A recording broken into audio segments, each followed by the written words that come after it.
हर trader ने कभी ना कभी लॉस फेस किया है, लेकिन कुछ लोग लॉस से सीखते हैं और कुछ लोग बार बार फिर वही गलती रिपीट करते हैं। अगर आप भी ट्रेडिंग में लॉस कर रहे हो तो प्रॉब्लम मार्केट में नहीं, आपके माइंडसेट में है। तो दोस्तों, आज हम बात करेंगे कि लॉस मेकिंग ट्रेडर का माइंडसेट कैसा होता है, वो क्या सोचते हैं और कैसे आप इस ट्रैप से बाहर निकल सकते हैं। तो हमने इस वीडियो को 6 पार्ट में डिवाइड किया है, तो पार्ट वाइज पार्ट आपको समझाने की कोशिश करते हैं। तो पार्ट 1 में हम समझेंगे लॉस को एक्सेप्ट ना करना। सबसे बड़ी गलती है कि जब हमारा कोई भी ट्रेड लॉस में जाने लगता है तो हम बैठ के इंतजार करते हैं, उसको होल्ड करते हैं। और लॉस मेकिंग ट्रेडर सबसे बड़ी गलती और करता है कि उसका स्टॉप लॉस अगर 100 रुपये पे है तो जब उसका प्राइस 102 103 के आसपास आएगा तो वो स्टॉप लॉस को हटा के 90 पे कर देगा और वह सोचता है कि मार्केट यहाँ से हो सकता है कि ऊपर चला जाए। लेकिन रियलिटी क्या है कि मार्केट किसी के लिए रुकता नहीं है। और यही बात प्रोफेशनल ट्रेडर लॉस को जल्दी से जल्दी कट कर देता है, जबकि लॉस मेकिंग ट्रेडर की सबसे बड़ी गलती है कि उसको पकड़ के बैठ जाता है, उसको होल्ड करने लगता है। पार्ट 2 में समझेंगे रिवेंज ट्रेडिंग। लॉस के बाद सबसे डेंजरस माइंडसेट जो होता है वो रिवेंज ट्रेडिंग का होता है।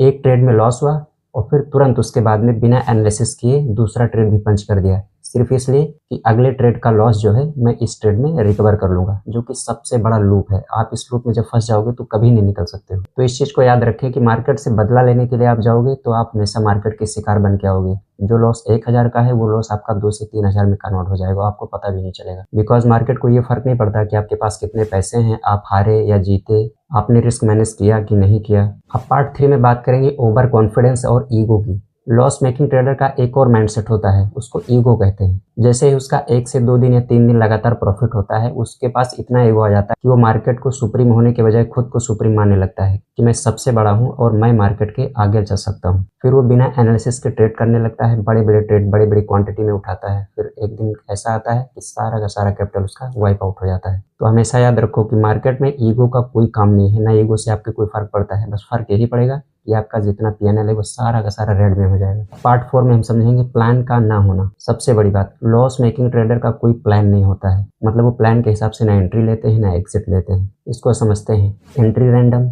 एग्जिट भी रैंडम ही करते हैं, स्टॉप लॉस नहीं लेते हैं और उनका कोई टारगेट नहीं होता है। बस चार्ट खोला और ट्रेड ले लिया कहीं भी। विदाउट प्लान के ट्रेड करना मतलब वही बात है ना कि बिना स्टीयरिंग के आप गाड़ी चला रहे हो। तो हमेशा याद रखो कि हर ट्रेड के पीछे 3 चीजें क्लियर होनी चाहिए, एंट्री, एग्जिट और टारगेट। अब पार्ट 5 में समझेंगे पेशेंस की कमी। लॉस मेकिंग ट्रेडर की सबसे बड़ी गलती, वो किसी भी चीज के लिए वेट नहीं कर सकता। मतलब अपने सेटअप का वेट नहीं करेगा, वो कहीं भी रैंडम ट्रेड ले लेगा। उसे हर वक्त ट्रेड चाहिए, उसे हर मूव में पैसा बनाना है। लेकिन रियलिटी क्या है, मार्केट में पैसा वेट करने से बनता है। हर कैंडल में जंप करने से आपका पैसा नहीं बनेगा, बल्कि आपके पास जितना भी पैसा है वो चला जरूर जाएगा। और वहीं पे बेस्ट ट्रेडर क्या करते हैं, वो कम ट्रेड करते हैं लेकिन वो क्वालिटी ट्रेड करते हैं, वो अपने सेटअप का वेट करते हैं, पेशेंस होता है उनमें। अब बात करते हैं पार्ट 6 में कि लर्निंग ना करना। हमेशा लॉस के बाद में लर्निंग करना बहुत जरूरी है कि हमारा लॉस हुआ क्यों, हमने कहाँ पे गलत एंट्री ले ली या फिर हम गलत निकल गए।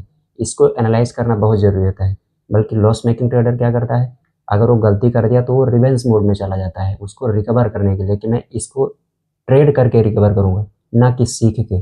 जब तक आप अपनी गलती को एक्सेप्ट नहीं करोगे मार्केट में, मार्केट आपको कभी भी रिवार्ड नहीं कर सकता है। आप उसी लूप में फंसते चले जाओगे। बिकॉज हर लॉस आपका लेसन है, अगर आप सीखना चाहो तो। अब लास्ट में बात करते हैं इन सब चीज़ों को साइड में रख के हम विनिंग माइंडसेट कैसे बनाएं। अब सवाल यह है कि विनिंग ट्रेडर का माइंडसेट कैसा होता है। अपने लॉस को एक्सेप्ट करना, प्लान के हिसाब से एंट्री एग्जिट करना, हर ट्रेड के पीछे एक रिस्क मैनेज करना, इमोशंस को कंट्रोल में रखना और सबसे इंपॉर्टेंट बात पेशेंस रखना, यानी अपने सेटअप के लिए वेट करना। बिकॉज ट्रेडिंग में जो सफलता मिलती है ना, वो आपके माइंडसेट से मिलती है, आपके पेशेंस से मिलती है, किसी स्ट्रैटेजी से नहीं मिलती है। अगर आप अपना माइंडसेट चेंज कर लेते हो तो रिजल्ट ऑटोमेटिकली आपके फेवर में आने लगेंगे और आपकी ट्रेडिंग जर्नी बहुत अच्छे से इंप्रूव हो जाएगी। अगर ये वीडियो आपको हेल्पफुल लगा हो तो इस वीडियो को लाइक करो, शेयर करो और सब्सक्राइब भी कर लो, ऐसे ही हमारे साथ जुड़े रहने के लिए, क्योंकि मैं आगे और भी अच्छी वीडियोस लेके आने वाला हूँ। क्योंकि हम सिर्फ ट्रेडिंग नहीं, एक विनिंग माइंडसेट भी सिखाते हैं। उम्मीद है कि आपको वीडियो अच्छी लगी होगी और मिलते हैं किसी नेक्स्ट वीडियो में। तब तक के लिए bye bye and take care.